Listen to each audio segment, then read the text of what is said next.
রোজ একই রকম ব্রেকফাস্ট খেতে না ইচ্ছে করলে তৈরি করুন খুব অল্প সময় এই সুস্বাদু পরোটা। এই ব্রেকফাস্ট খেতে কোনো রকমের তরকারিও লাগবে না। কিভাবে তৈরি করেছি ভিডিও স্কিপ না করে পুরোটা দেখবেন। ভালো লাগলে প্লিজ সাবস্ক্রাইব করবেন।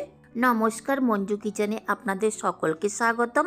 মিক্সিং বোলে নিয়েছি 1 কাপ আটা, আপনি ময়দাও নিতে পারেন।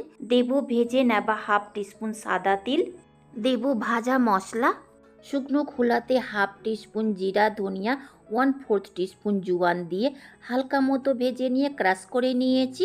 আপনি মিক্সিতে পাউডার বানিয়েও দিতে পারেন বা জিরা ধনিয়া পাউডার আস্ত জোয়ানও দেওয়া যাবে। দেব 1 টেবিল স্পুন বেসন, আপনি এটাকে স্কিপও করতে পারেন। হাফ ইঞ্চি গ্রেট করা আদা, কুচনো 3টে কাঁচা লঙ্কা, ঝাল আপনারা নিজের স্বাদ মতো দেবেন। অল্প পরিমাণে হলুদ, না দিলেও চলবে। স্বাদ মতো নুন, বাড়িতেই তৈরি করা 1/4 টিস্পুন চিলি ফ্লেক্স আর ঘি দিয়ে আটার সাথে সব কিছুকে ভালো করে মেশাতে হবে। যদি বেসন দিয়ে থাকেন তো ঘি অবশ্যই দেবেন। তেল দিলেও হবে, কিন্তু ঘি দিতে গেলে স্বাদটা দ্বিগুণ বাড়বে আর বেসনের কাঁচা গন্ধটাও থাকবে না।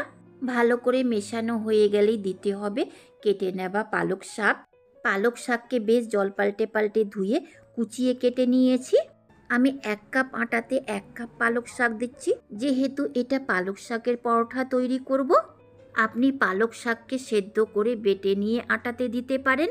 আমি পালক শাকের ডাঁটাগুলো বাতিল করে শুধু পাতা নিয়েছি। সেদ্ধ করে দিয়ে থাকলে আপনি ডাঁটাগুলোও দিতে পারেন। পালক শাককে আটার সাথে ভালো করে মিশিয়ে নেবার পর অল্প অল্প জল দিয়ে মেখে একটা ডো তৈরি করে নিতে হবে।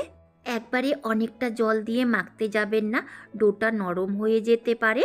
এই ডোকে একটু শক্ত তৈরি করতে হবে, তবেই পরোটাগুলো খেতে খাস্তা হবে, যেহেতু এর মধ্যে ঘি দেওয়া আছে। যদি ডোটা নরম হয়ে গিয়ে থাকে অল্প পরিমাণে আরও শুকনো আটা অ্যাড করে দিবেন, কিন্তু নরম ডো তৈরি করবেন না। দেব 1/4 টিস্পুন ঘি।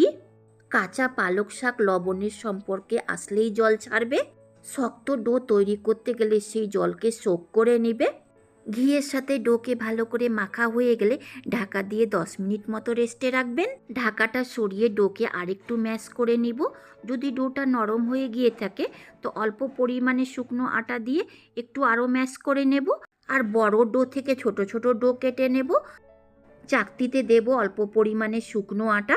একটা লই হাতে নিয়ে 2 হাতের তালুতে রেখে গোল করে নিয়ে চাকতিতে রাখা শুকনো আটার সাথে ডোকে 2 সাইড থেকে মেশাতে হবে আর হাত দিয়ে চেপে চেপে বেশ কিছুটা বড় করে নেব।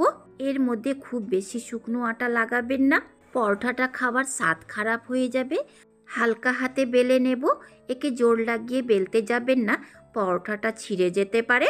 আর 2 সাইড থেকেই উল্টে পাল্টে বেলবেন, যেন মাঝখান আর ধারগুলো এক সমান হতে পারে।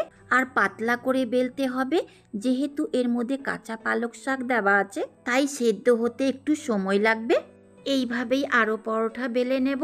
আর পাতলা করে 2 সাইড থেকে উল্টে পাল্টে বেলতে হবে। আমি গোল শেপে বেলছি, আপনি এই পরোটাকে ত্রিকোণ বা চারকোণেও বেলতে পারেন। পালক শাকের পরোটা তৈরি করার জন্য লোহার তাওয়াকে ফুল ফ্লেমে গরম করে নিয়েছি। একটা পরোটা তাওয়ার উপরে দেব। খুন্তির সাহায্যে 25 থেকে 30 সেকেন্ডের পর পরোটাকে তাওয়া থেকে ছাড়িয়ে উল্টে দিতে হবে। আর ফ্লেমকে লো মিডিয়াম করে দেব। যেহেতু এর মধ্যে কাঁচা পালক শাক দেওয়া আছে, সেদ্ধ হওয়ার জন্য একটু সময় দিতে হবে। দেব অল্প পরিমাণে বাটার, আপনি তেল বা ঘি দিয়েও সেঁকে নিতে পারেন। বাটারকে পরোটার গায়ে ভালোভাবে লাগিয়ে দিতে হবে আর 2 সাইড থেকেই উল্টে পাল্টে লাগাতে হবে। আর খুন্তি দিয়ে এইভাবে চেপে চেপে ভাজতে হবে, যেন ভেতর থেকে কাঁচা না থেকে যায়। পরোটাকে নামাবার সময় দেব অল্প পরিমাণে বাটার, উল্টে পাল্টে 2 সাইড থেকেই লাগিয়ে দেব। একে ভাজতে 2 থেকে 3 মিনিটের সময় লেগেছে, নামিয়ে নেব।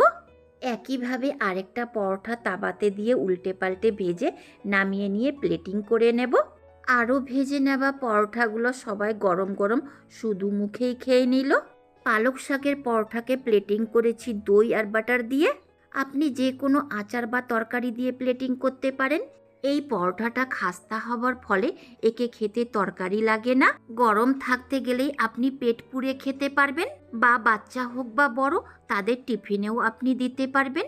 এই রেসিপিকে আপনি ব্রেকফাস্ট বা ডিনারেও তৈরি করতে পারেন।